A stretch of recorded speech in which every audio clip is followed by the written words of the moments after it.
Encore un plan d'urgence.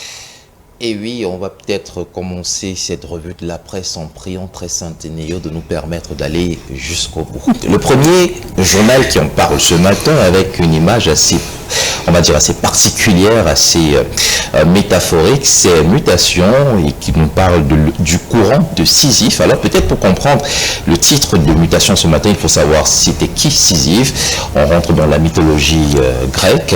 Sisyphe, c'était un dieu grec qui a fondé l'actuel Corinthe et justement après avoir construit un monument d'une grandeur démesurée sur la Corinthe, c'était la citadelle de la ville de Corinthe, alors le dieu des dieux, le plus puissant de l'Olympe, Zeus, le condamne à pousser une pierre jusqu'au sommet d'une montagne et la pierre est condamnée à redescendre à chaque fois. Donc c'est à répétition que Sisyphe répète ce mouvement. Et donc on parle de courant de Sisyphe, la situation et l'image est bien trouvée pour parler juste de cette situation énergétique qui malheureusement évolue en dents de scie alors qu'on nous annonçait la fin du calvaire depuis la mise en service de la dernière turbine du côté de Nachtigal avec l'insertion et l'injection de 420 MW dans le réseau interconnecté Sud. On a plutôt l'impression que depuis lors, les délestages se sont accentués.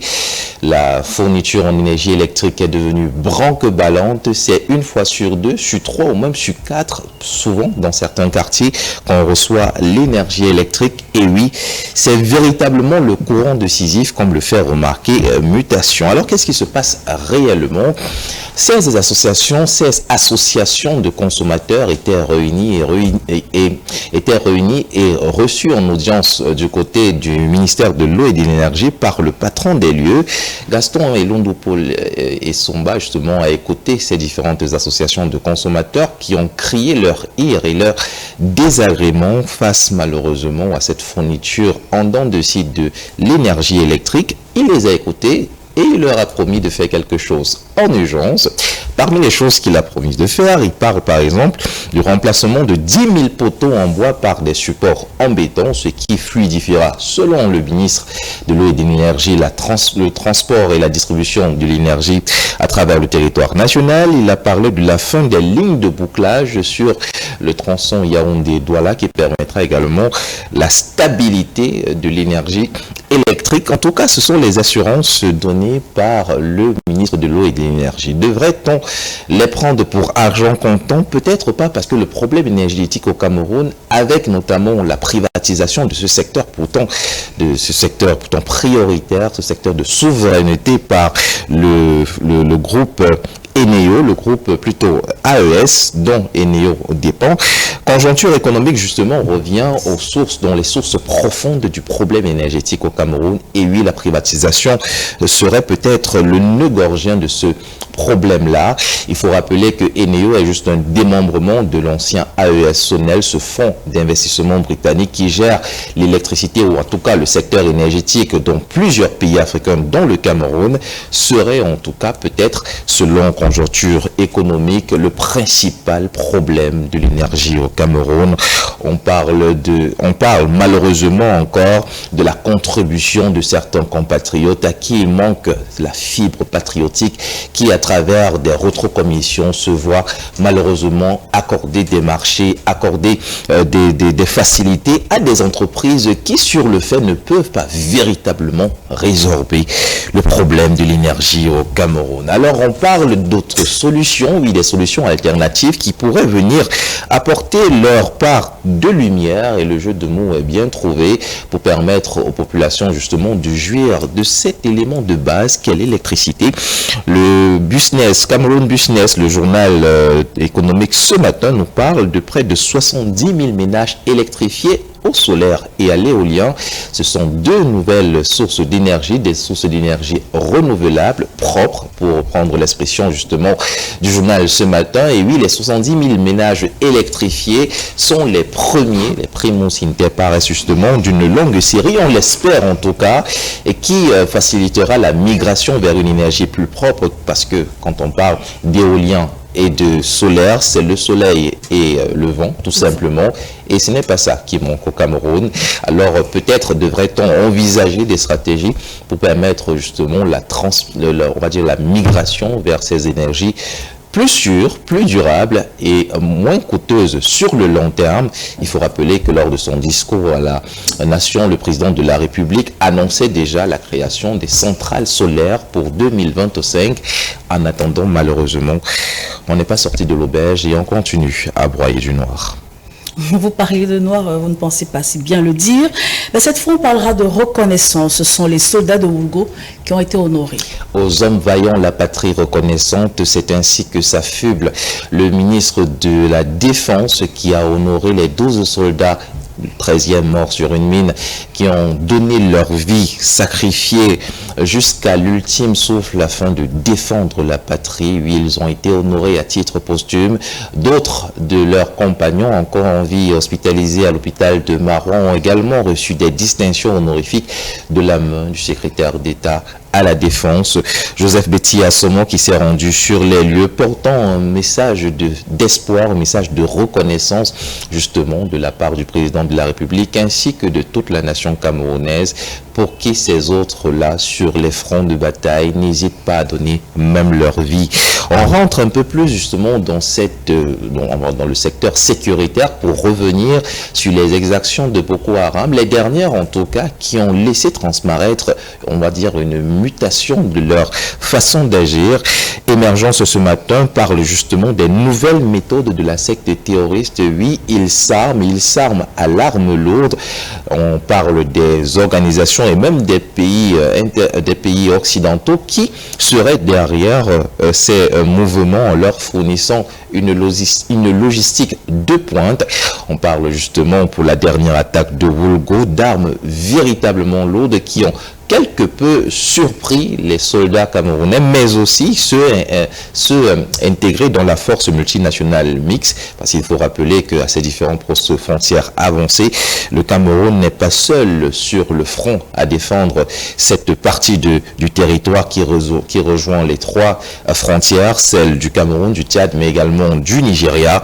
Les dernières attaques ont donc mis en lumière ces nouvelles méthodes asymétriques peut-être, mais surtout, et c'est ce qui est sur la table du ministre de la Défense actuellement, on parle de la fourniture justement en matériel de pointe de ces terroristes.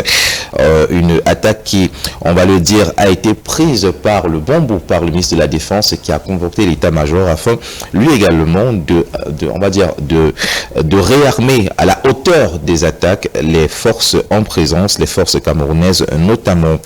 On sortira de cette information pour parler justement, on a parlé des différentes, du message, justement j'y arrive, du message du ministre, et on a parlé également des moyens qui se sophistiquent par rapport à aux incursions de Boko Haram.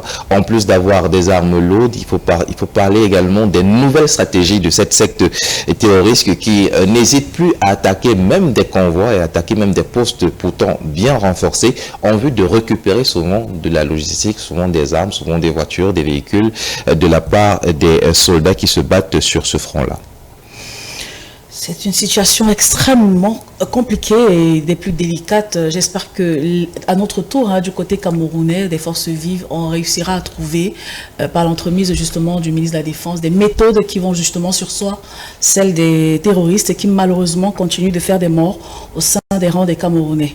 En tout cas, une fois encore, nos condoléances aux familles et même au Cameroun, que ce sont des militaires qui combattent pour les couleurs du pays. Et cette fois, on va embrayer sur l'économie et parler du temps dur pour les petites et moyennes entreprises. Et oui, on pourrait bien emprunter l'expression d'André Brink, c'est une saison blanche et sèche.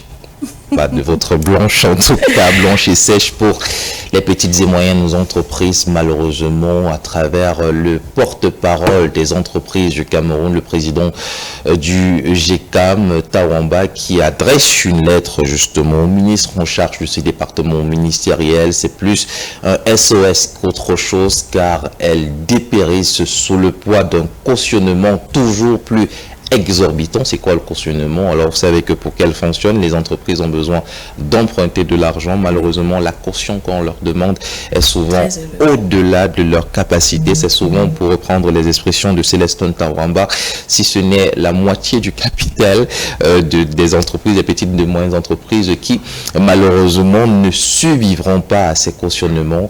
Et on le sait au Cameroun, et dans tout autre pays qui se respecte, c'est le secteur privé qui est le plus grand fournisseur d'emplois.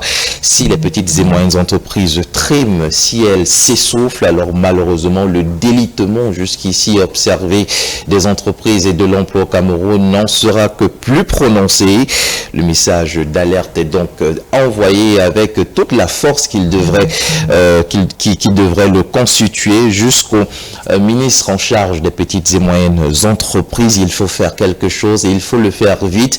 On se rappelle déjà qu'il y a quelques semaines, lors des rencontres économiques, le président du GCAM, Célestin Tawamba, a appelé le gouvernement à un dialogue franc et constructif de manière à faciliter les conditions d'accès au crédit des entreprises, mais aussi une fiscalité abordable qui leur permettrait d'ouvrir leur assiette aux emplois un peu plus nombreux, recrutant sur le territoire camerounais. Cette lettre ou alors cette doléance semble être restée lettre morte depuis la fin des rencontres économiques, donc il remonte encore au créneau ce matin. C'est pour dire toute l'urgence d'agir. Il faut agir vite, d'autant plus que les autres pays on va dire, continuent à progresser. Et dans les autres pays, justement, les politiques, notamment économiques, sont faites pour protéger les investisseurs locaux. On parle des États-Unis en particulier. Il faut rappeler, c'est l'économie qui nous en parle ce matin, que le président Trump a signé la semaine dernière de nouvelles taxes fiscales sur les importations de plusieurs pays. L'Europe, l'Asie est touchée et on pensait que l'Afrique serait exonérée. Que nini! L'Afrique, elle aussi, sera touchée, le Cameroun en particulier. Pourquoi? Parce que déjà, le Cameroun est suspendu de l'AGOA, c'est l'African Growth and Opportunity. En français, c'est tout simplement cette loi qui exonère les pays africains des taxes fiscales pour certains produits, les pays de l'Afrique subsaharienne. C'est une loi qui a été signée en l'an 2000, par le 42e président des États-Unis, Bill Clinton, qui permettait alors de développer les économies africaines en les dédouanant des différentes taxes imposées à leurs produits qui arrivaient sur le territoire américain. Cette loi qui bénéficie jusqu'à présent à certains pays de l'Afrique subsaharienne ne bénéficie plus au Cameroun, qui est suspendu de l'AGOA depuis 2020. Allez savoir pourquoi. Je vais le dire, corruption, toujours et encore. Et donc, les nouvelles taxes imposées sur les produits africains par Donald Trump ne viendront pas faire les affaires des petites et moyennes entreprises, malheureusement, mais de l'économie camerounaise en général. Et donc, il faut faire quelque chose. Le plan d'urgence qui est censé être mis en place devrait s'accélérer de manière à permettre justement à ces entreprises-là de survivre. Alors, on va peut-être revenir sur les effets pervers du manque d'énergie, mais également de cette comme on appelle, justement de cette loi sur les importations, nouvelle loi américaine. On reviendra justement dans le décryptage et on sort de cette revue de la presse avec la météo qui annonce un temps plus apaisé dans l'affaire Sundowns. On en parlait la semaine dernière. Le secrétaire général à la présidence de la République est sorti au nom du président de la République pour mettre un terme justement aux tergiversations autour de l'affaire Sundowns Limited.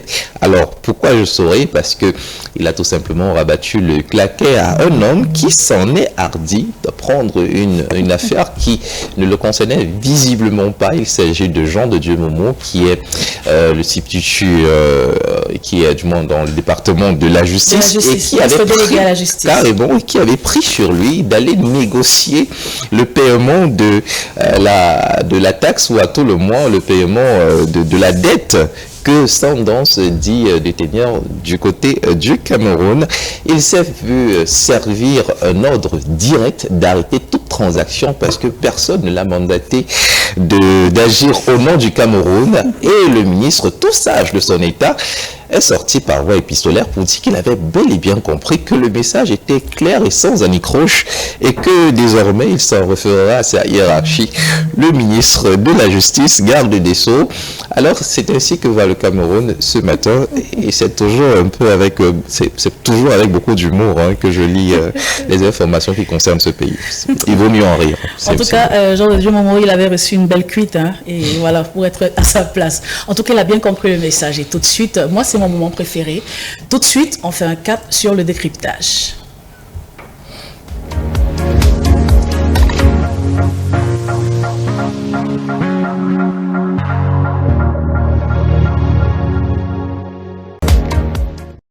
Et voilà, El Jérim, vous l'annonciez tantôt pour le décryptage, nous revenons sur la question de l'énergie.